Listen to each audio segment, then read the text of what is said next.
सभी को नमस्कार। अपना टॉपिक चल रहा था बहुलक और बहुलक में लास्ट अपन ने किया था पैन यानी पॉलीएक्रिलोनाइट्राइल। उसके बाद अपने बात नायलॉन 66 के बारे में। तो चैनल पे नए हो तो चैनल को जरूर सब्सक्राइब कर लें, साथ ही बेल आइकन को भी दबा लें ताकि वीडियो की नोटिफिकेशन आपको डेली मिल सके। तो बात करते हैं आगे, जो बहुलक रह गए वो अपने आज कंप्लीट कर देते हैं।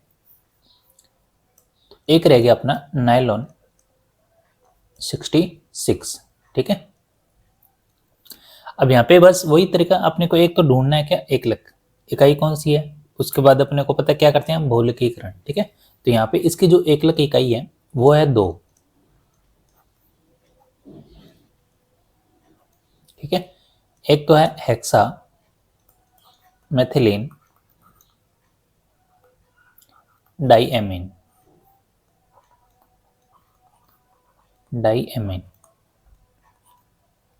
ठीक है। एक तो ये होगी। अगर इसका फॉर्मूला आपने देखे तो ये है H2N, और ये जो आपको 66 दे रहे हैं ये शो करता है किसको, हेक्सा को, ठीक है। तो यहाँ पे आ जाएगा जैसे अपने H ये लिख रहे हैं और ये आ जाएगा 6, ठीक है। और यहाँ पे NH2। एक तो एकलक इकाई होगी A और एक है एडिपिक अम्ल, ठीक है। तो इसका जो फॉर्मूला है वो है आपके पास HO सिंगल बॉन्ड, फिर यहाँ पे O, और ये आ जाएगा CH2 4CO, और यहाँ पे आ जाएगा OH, ठीक है। तो ये है यहाँ पे देखो कितना आ रहा है 4, ठीक है। और यहाँ पे 6। तो ये जो आपका 66 दे रहा है ये शो करता है किसको, हेक्सा को। बस ये यहाँ पे आपको ध्यान रखना है, ठीक है। और एक चीज ध्यान रखना, नायलॉन 66 को एक और नाम बोलते हैं, इसको बोलते हैं पॉलीएमाइड,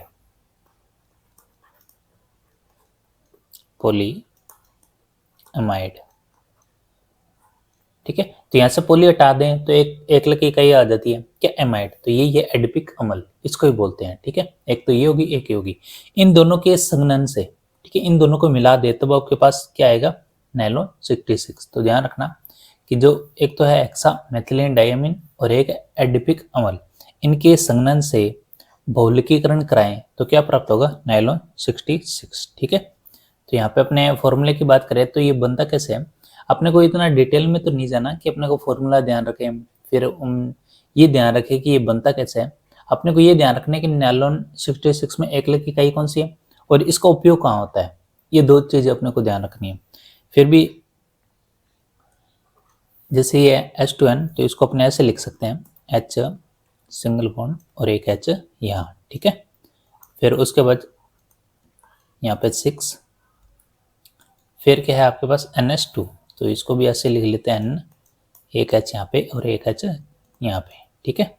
अब वही तरीका, एक तो ये आ गया इन दोनों का संघनन यानी दोनों को जोड़ दे तो ये भी नंबर ऑफ आ जाएगा। तो यहाँ पे HO है तो यहाँ पे HO लिखो सिंगल बॉन्ड, फिर यहाँ पे C, फिर आपके पास CH2 4, और यहाँ पे क्या है, और ये आ जाएगा OH, ठीक है। अब ये ध्यान रखना, जब भी कभी भी बहुलकीकरण होए तो हमेशा पहले बाहर होता क्या, जल, ठीक है। जल अलग हो जाएगा और बाकी जो रह जाएगा वो क्या हो जाएगा, बहुलकीकरण, ठीक है।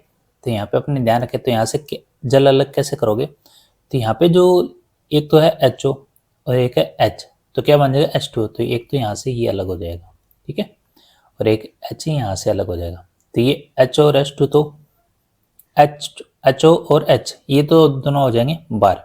फिर उसके बाद ध्यान रखना आपको कि इन दोनों को हटा दें तो बाकी क्या रह जाएगा आपके पास, एक तो और कॉमन रहा, एक ये रहा, तो यहाँ से भी HO अलग हो जाएगा और यहाँ से भी H अलग हो जाएगा, ठीक है। तो बाकी जो रह गया आपके पास वो क्या रह जाएगा, बहुलकीकरण, ठीक है। कैसे, तो इसको लिख लेते अपने, यहाँ पे NH और ये NH, तो यहाँ पे आ जाएगा आपके पास NH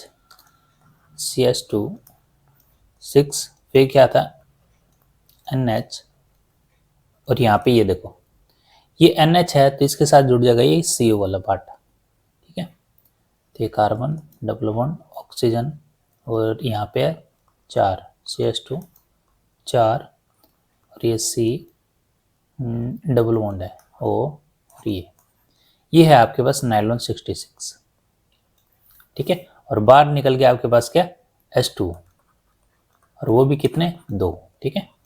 तो ये है आपके पास, बस यही ध्यान रखना है, तभी कह रहा हूँ इतना अपने को डिटेल में तो ये पता नहीं है कि अपने कहाँ से इसको तोड़ना है, कहाँ से इसको बनाना है। बस अगर फॉर्मूला ध्यान है तो वो सफिशिएंट है अपने को कि इतना अपने को ध्यान है, ठीक है। अब बात करें इसके यूज़ के बारे में।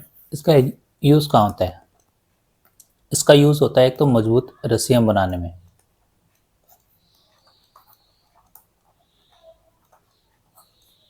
और एक देखा होगा आपने जो मछली के जाल जाल होते हैं जहाँ पे मछलियाँ पकड़ी जाती है, तो एक वो जाल बनाने के लिए भी इसका यूज़ किया जाता है। तो ध्यान रखना, मछली पकड़ने का जाल, ठीक है। और एक पैराशूट, वो भी इससे ही बनाया जाता है, पैराशूट, ठीक है। तो ये है आपके पास, क्या बोलते हैं इसको, नायलॉन 66। और इससे क्या क्या बनाया जाता है वो भी अपने को ध्यान रखना है। 2 एक्रिलिक इकाइयाँ, हेक्सामेथिलीन डाइमीन और एक एडीपी कमल। और नायलॉन 66 को क्या बोलते हैं, पॉलीएमाइड, ठीक है। अब बात करें अगला नेक्स्ट, टेरिलीन।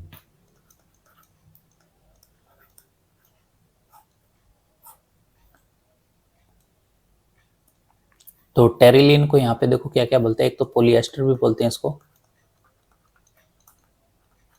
और सबसे जो फेमस है जो पूछा जाता है बार बार वो ड्रेकॉन, ठीक है, डेक्रोन। तो ये बार बार पूछा जाता है कि डेक्रोन किसे कहा जाता है, तो किसे कहा जाता है, टेरिलीन को ही कहा जाता है, ठीक है। एक और नाम कौन सा है इसका, पोलिएस्टर। तो आपने देखोगे एक सुना होगा टेरिलीन के वस्त्र, ठीक है। तो इससे वस्त्र ही बनाए जाते हैं और कुछ नहीं बनाया जाता ऐसा। तो इसकी एकलक इकाइयाँ अपने पढ़ लेते हैं, एकलक इकाई। तो ये भी दो चीजें, दो जो आपके पास एकलक इकाइयाँ उनके संघनन से उसके बाद बहुलकीकरण कराओ, फिर क्या बनेगा आपके पास, टेरिलीन, ठीक है। तो यहाँ पे इसका एक तो आ जाएगा टरथैलिक अम्ल, टरथैलिक अम्ल, और एक आ जाएगा एथिलीन, एथिलीन ग्लाइकोल,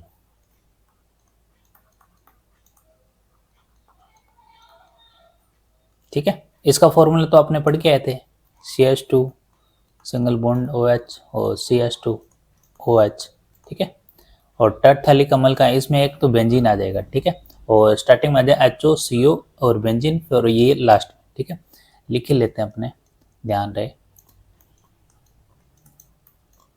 ये यहाँ पे आ जाएगा बेंजीन।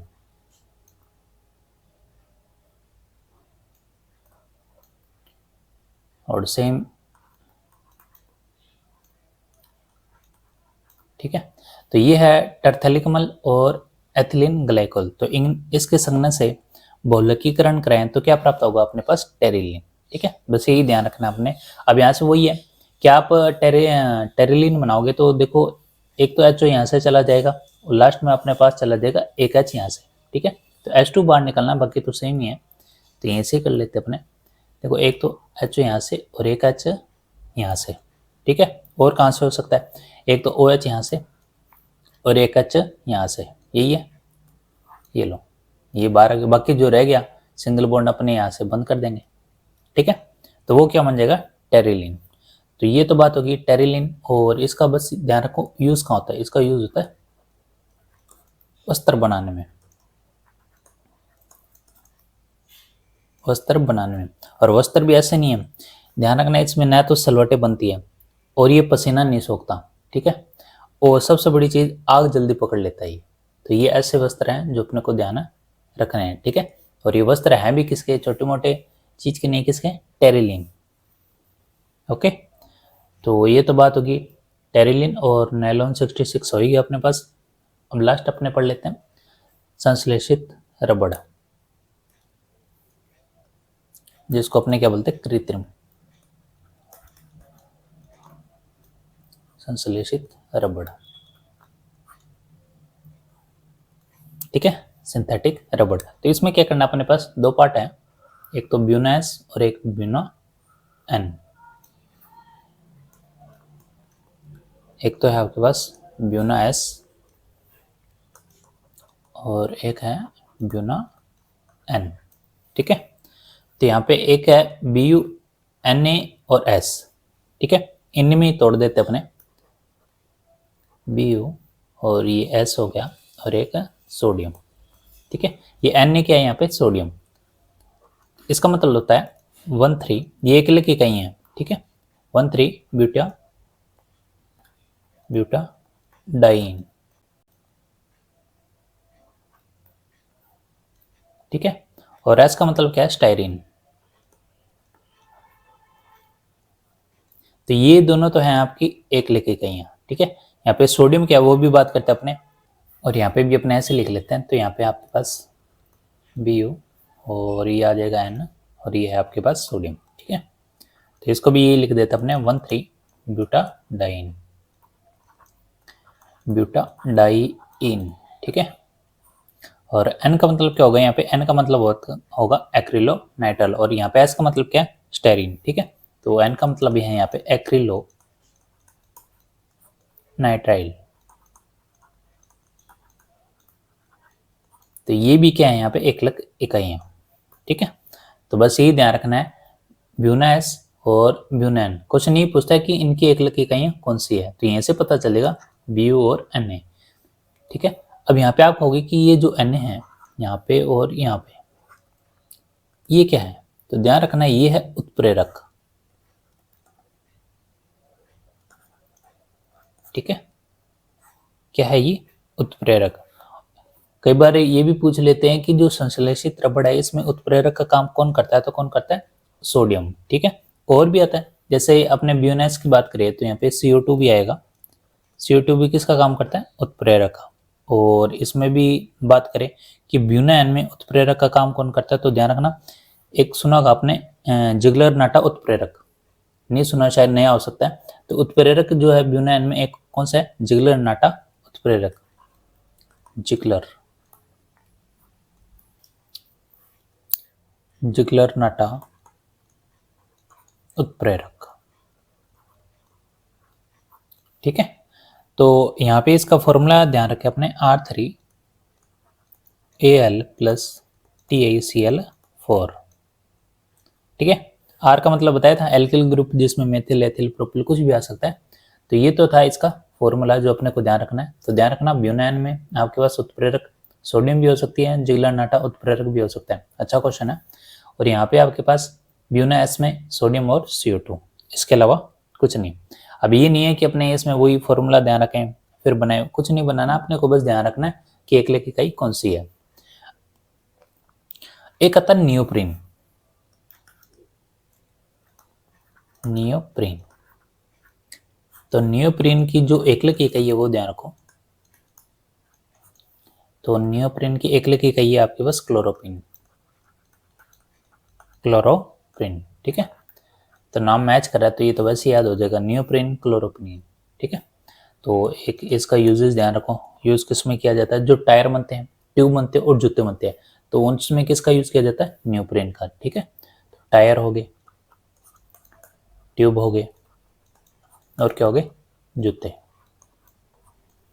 ठीक है। किसका यूज किया जाता है, नियोप्रीन का। तो ये तो गया नियोप्रीन, और एक हम उन्होंने सिंथेटिक रबड़ पढ़ ही लिया, तो दो हैं, ठीक। तो ये तो गया नियोप्रीन। इसी तरह एक और छोटा सा ध्यान रख लेते हैं अपने, नायलॉन 6, नायलॉन 6, नायलॉन 66 तो पढ़ा था, लेकिन ये क्या है 6, तो बस इसमें ध्यान रखो यूनिट कि इसकी एकलक इकाई क्या है। तो इसकी एकलक इकाई आपके पास कैप्रोलैक्टम, कैप्रोलैक्टम, ठीक है। तो ये तो बात होगी यूनिट, और इसका यूज, तो इसका यूज कहाँ किया जाता है, वाहनों के गियर में, ये लो, ठीक है। जैसे दो छोटे छोटे जो आपके पास बॉल लगते हैं वो अपने को ध्यान रखना है, इनकी यूनिट और इनका यूज कहाँ होता है, ठीक है। ये तो कंप्लीट हो गया अपने पास बहुलक। एक रह जाता प्लास्टिक, वो भी अपने पढ़ लेते हैं, प्लास्टिक। ठीक है। तो प्लास्टिक भी यहाँ पे अपने पास दो प्रकार है।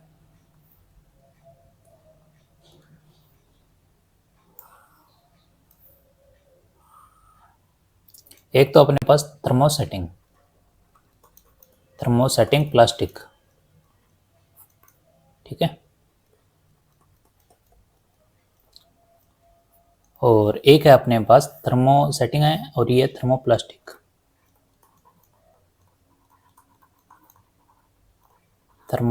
है, ठीक है। अब एक चीज ध्यान रखना है इसमें, थर्मोसेटिंग का मतलब क्या होता है, इसका मतलब होता है ताप दृढ़ प्लास्टिक, ठीक है। प्योर हिंदी में बात करें तो इसको क्या बोलते हैं, ताप दृढ़ प्लास्टिक, और ठीक है, और इसको बोलते हैं ताप शून्य अब इसका यूज क्या आ जाता है, देखो थर्मो सेटिंग जो प्लास्टिक है इसमें क्या होता है कि इसको अपने पिघला नहीं सकते, ठीक है। तो पिघला नहीं सकते इसका मतलब ये है कि इससे न तो अपने क्या बना सकते हैं, नई वस्तु, ठीक है, क्योंकि अगर वो चीज पिघलती नहीं, अपना ने देखोगा प्लास्टिक का क्या किया जाता है, रिसाइकल का ये है कि अपने उससे नई चीजें भी बना सकते हैं, ठीक है। तो यहाँ पे क्या है कि इसको न तो अपने पिघला सकते हैं,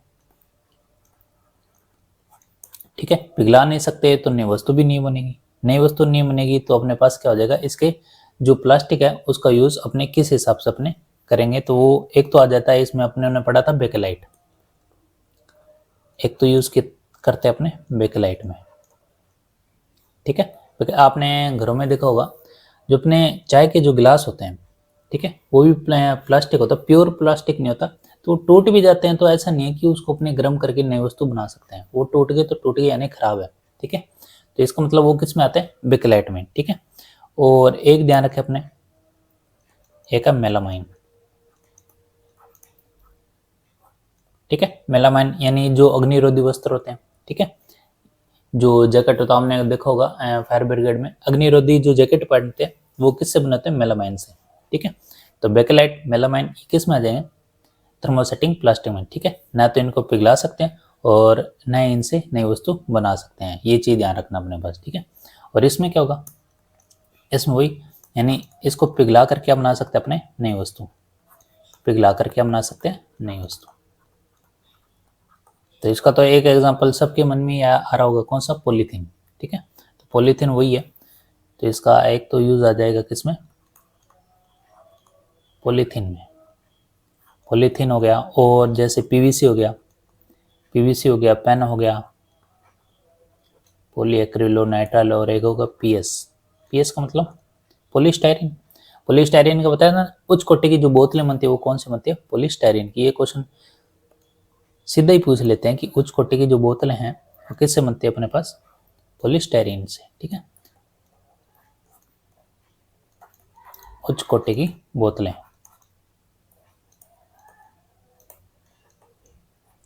तो ये तो था प्लास्टिक, ठीक है। तो थर्मोसेटिंग यानी ताप दृढ़, और थर्मोप्लास्टिक यानी ताप शून्य में। नाम से पता चल रहा है, देखो अगर थर्मो के साथ प्लास्टिक आ जाए डायरेक्ट, ठीक है, इसका मतलब क्या है, उसको पिघला सकते हैं, प्लास्टिक को पिघला सकते हैं। थर्मोसेटिंग प्लास्टिक आ रहा है यानी बीच में कुछ आ रहा है, इसका मतलब इसको पिघला नहीं सकते, ठीक है, थर्मोसेटिंग प्लास्टिक में, ठीक है। ताप दृढ़ का मतलब ये दृढ़ है, उसको अपने तोड़ नहीं सकते। तो बात ये थी बहुलक की, जो उन्होंने आज कंप्लीट कर लिया। एक अपना चैप्टर रह गया, कौन सा, सौरमंडल, तो वो सौरमंडल भी अपने बात करेंगे। तो उसी के साथ एक स्टार्टिंग में अपना चैप्टर रह गया था भौतिक और रासायनिक परिवर्तन, उसके बस अपने को क्या ध्यान रखना है, एग्जाम्पल कौन कौन से वो भी अपने पढ़ लेते हैं, और एक सौरमंडल है वो अपने कल कर ही लेंगे। तो ये छोटा सा टॉपिक है भौतिक और रासायनिक परिवर्तन, ये पढ़ लेते अपने। तो पहले पढ़ते अपने भौतिक परिवर्तन। देखो भौतिक परिवर्तन में क्या होगा, अगर रासायनिक परिवर्तन से कोई भी चीज बदलेगी तो अपनी पुनः अवस्था में आ जाएगा, ठीक है, वापस उसी अवस्था में आ जाएगा। कैसे, जैसे बर्फ को जल में कन्वर्ट करें और जल से वापस क्या बन जाएगा, बर्फ, ठीक है। तो वो किस में आ जाएगा, भौतिक परिवर्तन में। यानी इसमें क्या होगा, यानी इसमें क्या होगा, अवस्था क्या होती है इसमें, अस्थायी होती है, स्थायी नहीं होती। जो अवस्था होगी वो क्या होगी, अस्थायी। स्थायी का मतलब तो ये होता है कि उसको चेंज नहीं कर सकते, अस्थायी में क्या होता है कि अवस्था क्या हो जाएगी, वापस से चेंज कर सकते हैं। तो इसके बस एग्जाम्पल ध्यान रखो आप, ठीक है। एक तो एग्जाम्पल है, बताया था अभी कि बर्फ से जल का निर्माण,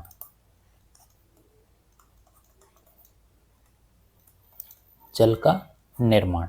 ठीक है, और बात करें जैसे लोहे से चुंबक बनाना, क्या चुंबक से फिर से लोहा बिल्कुल बनता है, चुंबक का बनना। अगर उसका गुण ही खत्म हो जाएगा तो वो किस में कन्वर्ट हो जाएगा, लोहे में। ठीक है, और फिर है शर्करा का जल में घुलना। ठीक है, और एक एग्जाम में क्वेश्चन पूछा था कि बल्ब का जलना वो कौन सा परिवर्तन है, भौतिक परिवर्तन। तो ध्यान रखना, बल्ब का जलना। ठीक है, तो ध्यान रखना इसकी डेफिनेशन वही जो बता दी, वे परिवर्तन जिसमें पदार्थ के भौतिक गुणों में क्या होता है, परिवर्तन होता है। ठीक है, और क्या होते हैं ये, अस्थायी। ठीक है, तो इसमें क्या होता है कि पदार्थ अपने पुण्य अवस्था में आ जाता है, इसलिए इसको क्या बोलते हैं, भौतिक परिवर्तन। तो उसके बाद बात करें अपने रासायनिक परिवर्तन कि इसके अपने पास कौन कौन से एग्जाम्पल हैं रासायनिक परिवर्तन। ठीक है, अब देखो भौतिक में क्या है कि अपने को पास भौतिक चीजें, फिजिकल चीजें ध्यान रखनी है। ठीक है, यानी इनमें परिवर्तन होगा। रासायनिक में क्या, रासायनिक गुणों में चेंज होगा। ठीक है, तो ये तो क्या होगा, स्थायी। स्थायी का मतलब क्या है, यानी पुण्य अवस्था में ये नहीं आ सकता। ठीक है, ठीक है, नहीं आ सकता, बस ये ध्यान रखना है। ठीक है, यानी पदार्थ का पुनर्निर्माण नहीं हो सकता। तो इसमें एग्जाम्पल ध्यान रख ले, एग्जाम्पल कौन कौन से हैं। तो सबसे ज्यादा एग्जाम्पल इसकी हैं। तो जैसे अपने सेब को चाकू से काटते हैं, सेब को चाकू से काटना, अब ये काटने में क्या हो जाता है, भूरा हो जाता है, यानी केमिकल रिएक्शन। देखा होगा आपने, जो अपने सेब को दो भागों में बांटते हैं तो उसके ऊपर की जो लेयर है थोड़ी सी ब्राउन सी हो जाती है। अगर अपने थोड़ी देर उसको रख दें तो वो कौन सा केमिकल रिएक्शन है, वापस कन्वर्ट हो गए सेब में, तो कन्वर्ट होने से रहा वो। ठीक है, तो एक तो ये बात होगी, और एक है पेड़ से पत्ते का गिरना। पत्ता गिर गया तो गिर गया, वापस नहीं लगाया जाता, पेड़ से पत्ता गिरना। ठीक है, और जैसे श्वसन क्रिया, श्वसन क्रिया ये इंपॉर्टेंट एग्जाम्पल है जो अपने को ध्यान रखना है, किस में आ जाएगा, केमिकल रिएक्शन में। ठीक है, और एक है मोमबत्ती का जलना, मोमबत्ती का जलना। देखो ये एग्जाम्पल भी अच्छा है, लेकिन ध्यान रखना ये भौतिक और रासायनिक गुण दोनों ही है, भौतिक और रासायनिक गुण दोनों ही है।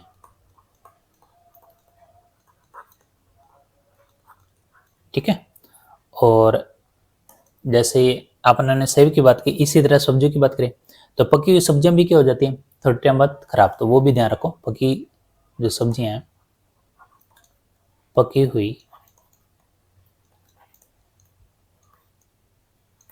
सब्जियों का खराब होना। एक बैटरी जिसमें विद्युत धारा प्रवाहित होती है, ठीक है, तो वो भी क्या होता है, उसमें केमिकल रिएक्शन से धनायन और ऋणायन क्या हो जाता है, अलग। तो एक एग्जांपल ये भी ध्यान रखो, NaCl में विद्युत धारा प्रवाहित करना।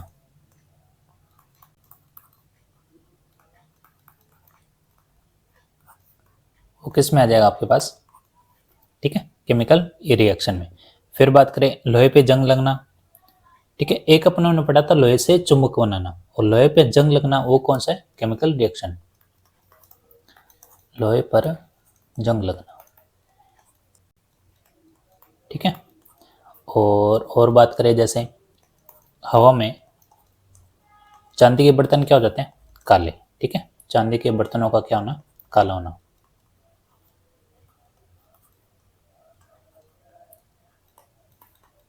और आपने देखा होगा ताजमहल का, ताजमहल का पीला पड़ना।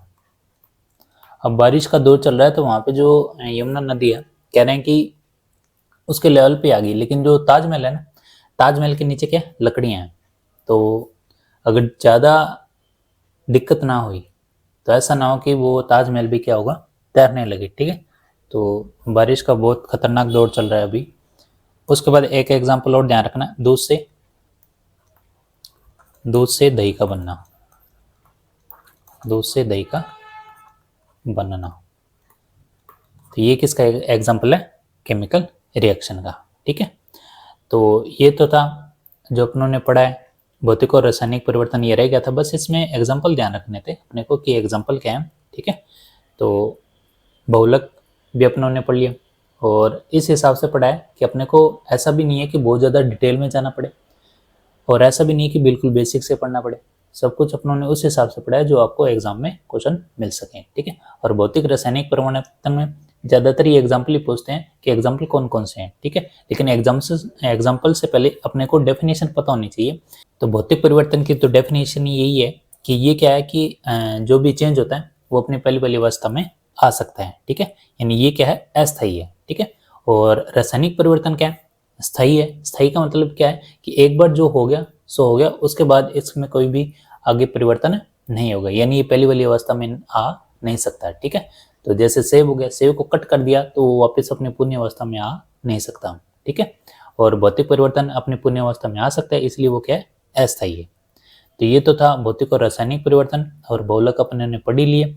और अपना जैसे ही पोर्शन खत्म हो जाएगा तो अपने क्वेश्चन भी जरूर लाएंगे। अभी कोशिश करेंगे कि 4th ग्रेड जो आपका अभी एग्जाम है, एग्जाम तो सभी देंगे और देना भी चाहिए, तो उसके भी मैथ साइंस के जो इंपॉर्टेंट क्वेश्चन है वो भी मैं जल्दी लेके आऊँगा। और चैनल को भी जरूर सब्सक्राइब करें, जो भी आपके व्हाट्सएप ग्रुप है या टेलीग्राम ग्रुप है वहाँ पे भी वीडियो को जरूर शेयर करें। तो मिलते हैं नेक्स्ट वीडियो में, अपने पढ़ेंगे सौरमंडल। धन्यवाद।